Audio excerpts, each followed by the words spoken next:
Hey everyone, welcome to another episode of the Does It Hold Up Sequels and Reboot podcast. This is the podcast where we pitch you a sequel or a reboot based on the movie we discussed last Friday in our normal podcast. This is a shortened version podcast for us. And last Friday we were talking about The Nightmare Before Christmas. So that's what we're going to pitch you today. We're going to pitch you either a sequel or a reboot based on what we decided on if we thought this movie held up or didn't hold up. I know I'm going to be pitching a sequel, Mm-hmm. and I will start. Okay. So, my sequel is a little weird. You're just going to have to roll with me. It's fine. Okay. We're talking this movie came out 30 years ago. This is a great way to start it. 30 years ago. I'm prepped. Now, with the new movie, we're bringing back every original character that we can. Now, unfortunately, there are some voice artists who are no longer with us, like the voice artist behind Dr. Finkelstein. So we're just he'll be there. We're going to draw him in, but we're not having him talk. I'm not replacing anybody. Okay. Okay? You don't want to find sound-alike actors? No, I do not. I feel like them just being in the movie is enough. That's fair. He's not a big character. He's not a big character, so it's fine. If anything, like I'll have him start to talk, and then somebody will cut him off, and it'll be great. It'll be funny. So here's the premise. It's been 30 years since Jack tried to take over Christmas and learned his lesson. Since then, they've improved upon Halloween year on year until a point came where people didn't seem to celebrate Halloween as much. And Halloween Town started to kind of lax a little bit. Jack went off and had a family, had kids with Sally, was kind of getting out of the game. The whole Halloween Town was like working at only half speed because the human world just kind of gave up on Halloween. It wasn't as big of a holiday as it was during the events of the original movie. Follow me? You with me? I'm with you. I'm following along. So, because they're only working at half speed and everybody's kind of just not giving it their all, this is the perfect time for another holiday to invade Halloween Town. Okay. And that holiday will be a Halloween. No, it's not another Halloween. That'd be weird. It's a holiday that a lot of people just gloss over, and they want more recognition besides a singular group of people. And that's St. Patrick's Day. So St. Patrick's Day is all about just getting drunk. Like that's kind of what it's come down to. Yeah, at the end of the day. But the residents of St. Patrick's Day land don't like that. They're only noticed by a small group of people, the ones out drinking, the ones out partying. They want to be more recognizable from every aspect. And they figured the best way to do that is to take over a different, more widely accepted holiday. And that's Halloween, because they're the easiest. They were thinking about taking over Christmas or Easter or something, but they're all running at full capacity. They're on edge. They're too hard. Halloween Town, though, because they've slipped over the years, perfect candidates. So all of a sudden, you got a bunch of leprechauns invading Halloween Town, and they do it sneakily because they're magic, and they can. They come riding in on rainbows and throwing gold around, and it's a massacre, right? They don't actually kill anybody. Let's not kid ourselves. It's still a kids' movie. I'm just thinking how stereotypical it is for Well, these absolutely. leprechauns. It's 100% stereotypical. It's a kids' movie. Fair. It's what this is. So they come in, and they don't kill anybody. They just capture everybody because they think if we get everybody out of the way, we can slowly change Halloween into another version of St. Patrick's Day. And that's what they're going for. And it's all because of the big head honcho himself, the king of the leprechauns, St. Patrick. Now, I know that's not really St. Patrick in real life. That's not. I mean, yeah, this is a kid's movie, though. But his name is St. Patrick, and that's why it's St. Patrick's Day. It's his day. He is basically the Jack Skellington of St. Patrick's Day land. Okay. And he is voiced by the always phenomenal man who gets to use his normal speaking voice, which we don't hear often, who just blew us all away earlier this year, 2022, in a comic book movie. Do you know who I'm going with? No. The guy who played the Penguin in The Batman. Oh. The guy who was in Bruges. Yes. The guy who was in The Gentleman. Yes. Colin Farrell. I do love him. And I love his accent. And he gets to basically be like a mob boss gangster guy, but like kid friendly. And he's sending his little leprechauns in to take over Halloween Town so they can morph Halloween into a second St. Patrick's Day that's more widely available to people. And they capture everyone. Jack puts up a fight, but they capture everybody except one person. And you know who it is. Let me guess.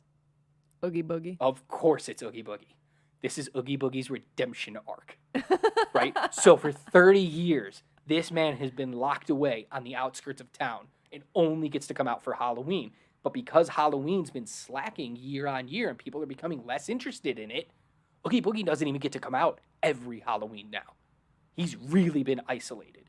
But when the whole town gets captured, he's the only man who can save the day. And so he becomes our hero. And by saving the day and fighting off Colin Farrell's St. Patrick, he gets welcomed back into Halloween Town. And just like the end of the first movie, they're now reinvigorated to make the best Halloween that they can. And we get to see an increase in the want and the need to have a big Halloween because Oogie Boogie's got all these brand new ideas. And it starts gaining popularity again. I should have known yours was going to be an Oogie Boogie redemption Of arc. course it was. That Because was your huge thing during our original podcast, was that you don't think he's a villain. I don't think he's a villain. And I think this is a great opportunity to make him a hero instead of just whatever he was supposed to be. And a 30-year redemption arc. And in this movie, we'll get a little backstory onto why he was even like banished in the first place, why he was pulled from town and kind of isolated out alone by himself. We get a little bit of that backstory, and we get to see him. At first, he's like, oh, this is the best thing ever. I'm going to be king of Halloween Town now, and I'm going to do things my way. And he's kind of a dick at first. Mm-hmm. But he gets that nice change throughout the movie where all of a sudden he's like, it's just not the same if I don't have everybody in town. If I don't have Jack, if I don't have Sally, if I don't have the mayor, if I don't have these people, it's just not the same. So he sets out to save everybody. And then he rescues everybody so that they can do a full-on battle with all the leprechauns and St. Patrick. And Jack is going to square off with St. Patrick because he's the king, right? Mm-hmm. He's the Pumpkin King. And he steps aside. And he's like, Oogie, he's all yours. And Oogie gets to take him down. And it's just triumphant. The trumpets roar. Beautiful music is playing. Danny Elfman's score is going to win Oscars. It's going to be brilliant. And Oogie Boogie gets celebrated. But he's not the king of Halloween Town. They've done away with that. He's just now a member of society. He is welcomed back into town and can live among them. And that little ending bit that we get is just 1 year later, them prepping for the next Halloween, and Oogie's just throwing out ideas and just having a good time, and they're prepping for the next Halloween. End of movie. That is the perfect sequel to The Nightmare Before Christmas. Oh, you're throwing the word perfect in there. Oh, it's perfect. Without damaging the first one at all. That's fair. Okay. Okay. All right, your turn. What do you got? I am going for a reboot. Although I really, really love the original movie, I wouldn't change too much. I honestly have just like almost bullet points because I want the story to kind of flow the same exact way. I just have a few things about these characters that I would like to change. And that's mainly from our main three characters of Jack, Sally, and Oogie. I'm going to begin with Sally's changes because hers, I feel like, actually can affect the rest of them a lot. So I want Sally to interact with Jack a lot more because I like the idea of their romance. I just don't like how it seems to come out of nowhere in the movie. So I want them to interact more. I want them to have more times talking together. And so that when they become a couple towards the end of the movie, it makes sense and it feels earned. Another thing that I really want for Sally is that she doesn't get her premonition about how About how Christmas is going to be ruined. Is that you want to push that premonition? Where? I want to push it back. I want to push it back until after she makes him the suit, because I would rather her be all on board with Christmas, with his idea, until she gets this premonition in which she actively tries to get him to stop, to be like, no, this isn't right. He obviously pushes her off because at that point, everything has been going good, going well. He thinks it's great. And so she then puts the fog in. Wait. You're going to take her premonition from like the midpoint of the movie to the end of the movie. Are you making... Hold on. Are you making this a rom-com? Is she going to run through the airport to stop Jack and confess her love? Is that what you're going for? Please say yes. I mean, a little bit, but not entirely. I don't want to change too much about the original movie, but I feel like moving that premonition backwards gives her more agency, and it gives her time to interact with Jack on a more upbeat level than her just being like, I don't think your thing's gonna work, but I'll do it anyway. Yay. So that is like my number one change that I would love to see done, is for her premonition to change, which fixes a lot of problems I had with her and a lot of problems I had with Jack. Okay. So you fixed her premonition. Yeah. What else do you want to fix about the original? I want to fix Oogie Boogie. No. Moving on. Next. No. No. Do you want to fix him in the perfect. Slightest of ways? No, he's perfect the way he is. 'Cause I'm the Oogie Boogie Man. Come on. That's not even his song. I don't know what that was. It's just I got so thrown off you by might you actually saying that. be excited for some of the changes that I make, is because I want to know his position in the community a little bit better. So I actually propose another song be in the mix, and it's kind of the community being like the crimes of Oogie Boogie. Why, how he takes things a little too far, and that's why he's, on the outskirts. So he gets a Sweeney Todd type song where he gets to like, is he the one singing? Does he get to participate I here? think he can, yeah. Where he's like, this is what I did. Because I don't think he's like remorseful about it, because it's not, I don't want him to be like, I eat people. Like, that was a major issue I had with the movie. I just want him to be that kind of person that just takes things a little too far, and that's why he's been put away, is because they just never know where he's going to go next. And he doesn't have to be remorseful about that. He's just enthusiastic. He wants to have this crazy, scary Halloween, and that is okay. But he just takes things too far. So that's what I really want to change about Oogie Boogie. Sing me a line of the song. I don't have any of the lines of the song. I am not a songwriter. I will leave that up to Danny Elfman. It was just 15 years ago when I was walking down the street, and I jumped out and screamed at the people, and then I bit their heads off. We said Something like that? We don't eat people. Oh, we don't. He doesn't Okay, eat my people. bad. Continue. Yeah. And that leads to that little other part where he doesn't try to eat Santa or Sally. He's just really messing with them, like, hard. Because that was just the weird step too far that I was just like, you're made of bugs. You eat bugs. So why are you trying to eat this human? Does he still get the jazz flair, though? Oh, yeah. That's all I care about. Oh, he yeah. still gets to be jazzy. Yeah. Perfect. Yeah, All I right. don't mind that part of the character. So those are my main changes. Like I said, I don't want to change too much. I think those little minor tweaks would make this movie a lot better, at least in my mind. I did come up with voice actors for the 3 main people that I'm doing. Okay, so do you want to also update the claymation? Like, I know you had a problem with that before. Yeah. Where it was a little janky. You could see divots in them and stuff like that.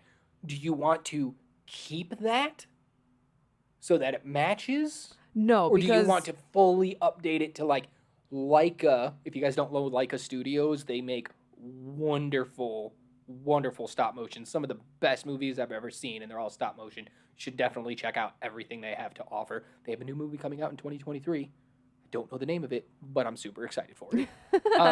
Do you want, like, them to, like, take it over and fine tune it and kind of polish it, or do you want to leave it a little janky, reminiscent of the original? I would like to see it updated. I want to see that animation, that claymation. Leave it claymation, because that is iconic for this movie. Leave it claymation, but just update it. You kind of have to with all the changes that I'm making. You know, you have to add in a whole new song where you're going to put that. And I would almost get rid of Sally's song. At least it can't be the way it is in... Bye, Sally. She's still a major part of the movie.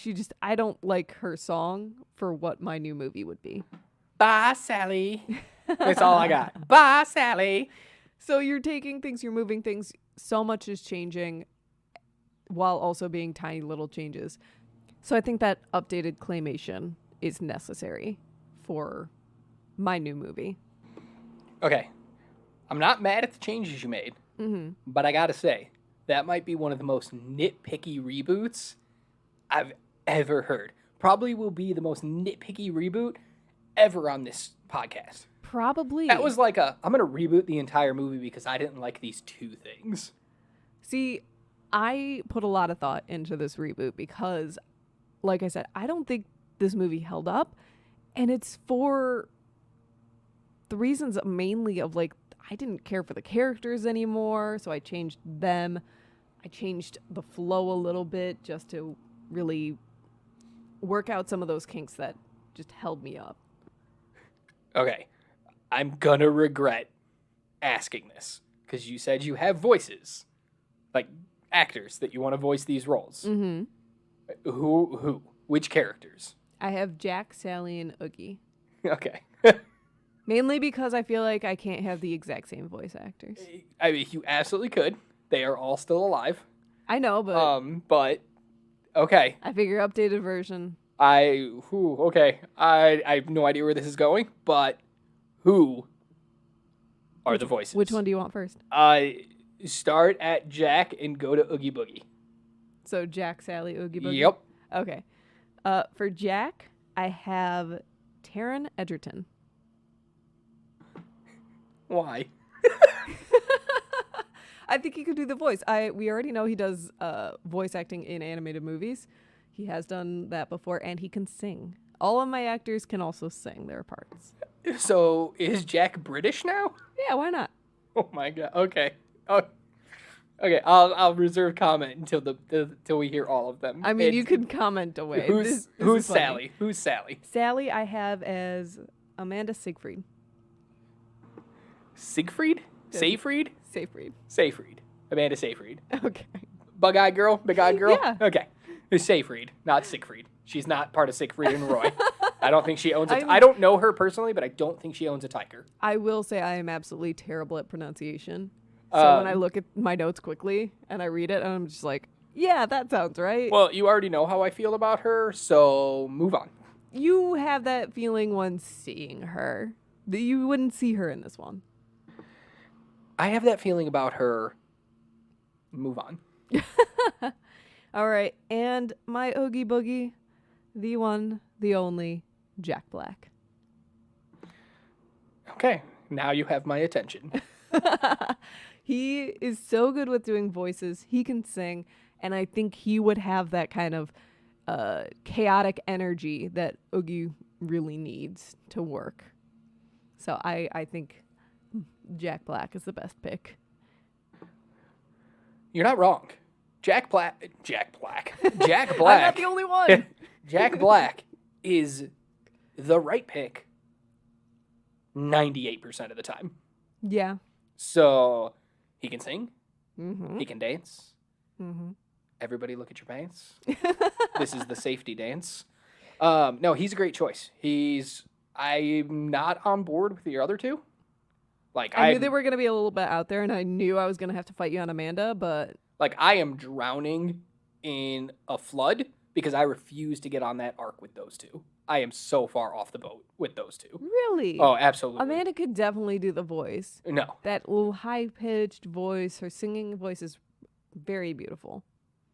Sure, if you say so. Although I did just take out Sally's song, so I don't know why she needs to sing. Yeah, she's in the ensemble for the rest of it. That's fair. And Taron Egerton, I like him. I like what he did in the animated Sing movies. I like what he did as Elton John in Rocket Man. Mm-hmm. He's not Jack. See, I wanted to give him the chance. Like, I struggled so hard on finding my Jack because who did Jack originally was absolutely perfect. So just bring him back. Just I bring him didn't back. know that was an option. I figured It's I had always to an option. create new people. If they're still alive, they can do it. Like Then I yeah, bring couldn't him do- back. No doubt, hands down, bring that pair, because it wasn't just one person, bring that pair back for Jack, because that is the quintessential Jack. But if I had to replace him, I was throwing it out there. I'd give him the chance. I'd give him an audition. You are nicer than most casting directors in Hollywood. Yeah. Who would be like, that's a terrible decision. We are no. See, Probably I wouldn't wanna even see read. what these people can do, because I know he's great. He's fine. No, he I'm sure he would do an okay job. I'm picturing it in my head, and the movie's not even made. It probably will never be made. No. And I already want to throw it out the window. Just Aw. picturing him as Jack. I'm sorry. Aw. That's harsh. That's The very the harsh. changes you made, I'm on board with. Yeah. Those two people, no. Jack Black's a great call, but at the same time, it's like the guy who did Oogie Boogie originally is still alive, and his voice was perfect. Yeah. Like Once again, I did this based on if I couldn't have that original cast. that's fair. I will allow that. I guess You should. I should. I would just keep the original cast. I like the changes you made. I think if they were going to redo the movie, those are some of the changes they definitely would make. Mm-hmm. I think they also are like, we need them to have more interaction. Why is Oogie Boogie this? So I think you actually pointed out a lot of stuff that other people most likely have opinions about, questions about, concerns about. So like yours totally is plausible. That's like the best thing about yours Mm-hmm. is if they were going to reboot it, they wouldn't change it much. It would be those minute details like you just did. Oh yeah, And I think no. that's what works. Because it is such a great movie. It just has those little bits that just don't work anymore, and it throws off the entire film for me. Now I can totally enjoy this movie, and I do. But if I could have those changes, I would. All right. So, my final thoughts on your reboot. Mhm. It's good. I think it doesn't change enough of the original to warrant it. Yeah. If this was a brand new IP and they were making it from scratch, this is definitely the things that they would do. Like, if that original script was written and put on somebody's desk today to make it for the first time ever, those were the changes that they would probably want to make. Mm-hmm. But I think having this movie already, your reboot is completely superfluous and wouldn't need to be made. Oh, trust me, I agree. I had to reboot it because that's, part of this podcast. And because I decided it didn't hold up, I had to reboot it. But I don't think it should ever be rebooted. Ever. Agreed. So, and that's okay. Like, I appreciate that you did the assignment, that you rebooted it, even though it 100% should never be rebooted. No, do not touch this with a 10-foot pole. Yeah, or any size pole of that matter. Like 10, 42, I don't care. Just avoid it. Yeah. All right. You got anything else you want to add in? No, Do you want to tell the people out there how perfect my sequel is? I was gonna say I really want to see your sequel, So even do though I. I know it's never gonna happen Yeah. because Tim Burton doesn't want one. Yeah, Tim but- Burton straight up said, like, Disney wanted him to make a sequel after it became a hit. And he was like, no, this movie is a standalone. It should never be touched. And it's never going to be touched. But, But- hey, Disney, if you want to make a live action version of Don't. If I you are just really thinking want about to it, see him as Saint Patrick. oh, you mean a live action of my Yes. sequel? Yes, Okay. yours. I thought not you were mine. saying they're doing their whole live action of all their classics. Yeah. Do not do a live action of this movie, Disney. Just don't. No, it wouldn't work in live action. But, also- I really want to hear Colin. Hey, Disney, you can hit me up at doesitholdup13@gmail.com. I am more than open to having a conversation about my sequel and how we can make that work because it's kind of perfect. Colin Farrell as St. Patrick. I Pump feel it, like he would do it too. pump it in. Oh, of course he would do it. And pump it into my veins. I would live on that. I think everyone would. All right. Well, that's all I got. What do you got? That's all I got. Cool. All right, so you guys know you can find us on all the socials. Instagram and Twitter are Does It Hold Up 13. TikTok is Does It Hold Up _ between each word. YouTube Does It Hold Up. Facebook, we got a page out there with some fun stuff on it. It's just Does It Hold Up. Put a question mark at the end of it. If you put Does It Hold Up ? We're going to be one of the first ones that comes up. Come, like, share, subscribe, follow, share with friends, all that good stuff that you can do on all those things. And we'll be back on Friday with a new Does It Hold Up podcast, going with a superhero movie this week. Ooh. So you'll have to check back in on Friday, see what that one is. The hint is a man can fly. Cool. That's like 60 million. It's different literally every superhero. movies. They all fly in some way. All right, guys. That's all we got for you. You know the drill. Keep watching movies. Bye.